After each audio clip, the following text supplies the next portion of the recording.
एक राजा के राज दरबार में एक आदमी आया और बोला, मैं पारखी हूं, मुझे आप नौकरी पर रख लीजिए। राजा बोला, नौकरी पे तो रख लूंगा, पर तनख्वाह 1 रुपए नहीं दूंगा, सिर्फ 1 पाव गुड़ और घुंघरे मिलेंगे। पारखी बोला, ठीक है हुजूर।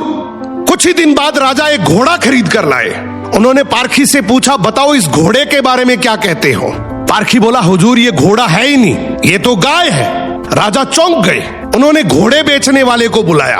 उसने कहा, साहब बात तो सही है तो घोड़ा ही, लेकिन बचपन में ही इसकी मां मर गई थी, इसे गाय का दूध पिलाया गया था, इसलिए इसकी आदतें गाय जैसी है। राजा ने हैरानी से पारखी से पूछा, तुम्हें ये सब कैसे पता चला? पारखी बोला, हुजूर जब ये चर रहा था तो नीचे मुंह झुकाकर घास खा रहा था, घोड़ा हमेशा ऊपर गर्दन उठाकर खाता है, मैंने इसकी आदतों से पहचाना।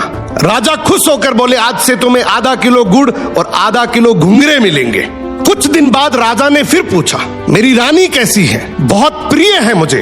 पारखी बोला, हुजूर आपकी रानी खानदानी नहीं है। राजा को विश्वास नहीं हुआ। उन्होंने ससुराल जाकर पूछा, वहां दादी ने बताया, बचपन में इसकी माँ गुजर गई थी, पाला तो मैंने है, मगर दूध इसे दाई माँ ने पिलाया है। राजा ने पारखी से फिर पूछा, रानी के बारे में तुझे कैसे पता? पारखी बोला, हुजूर इसके स्वभाव से खानदानी रानी में शालीनता होती है, मगर ये नौकरों पे चिल्लाती है, गाली देती है, इसकी आदतों से पहचान गया कि ये खानदानी नहीं है। अब राजा बोले, चलो मेरे बारे में बताओ। पारखी बोला, जान की माफी दे तो बताऊं। राजा बोले, माफी है, सच सच बताओ। पारखी बोला, आप राजवंश के नहीं हैं, आप मुझे भड़बूजे लगते हैं, गुड़ और भंगूरे सेकने वाले। राजा घबरा गए। जाकर अपनी माँ से पूछा, माँ सच बताओ वरना मैं मर जाऊंगा। माँ रोते हुए बोली, बेटा बात तो सच है, जिस दिन तू पैदा हुआ था उसी दिन महल के पास एक भड़बूजे का भी बेटा पैदा हुआ था, तू मर गया था और मैंने राजवंश बचाने के लिए उसके बेटे को लिया, वो तू है।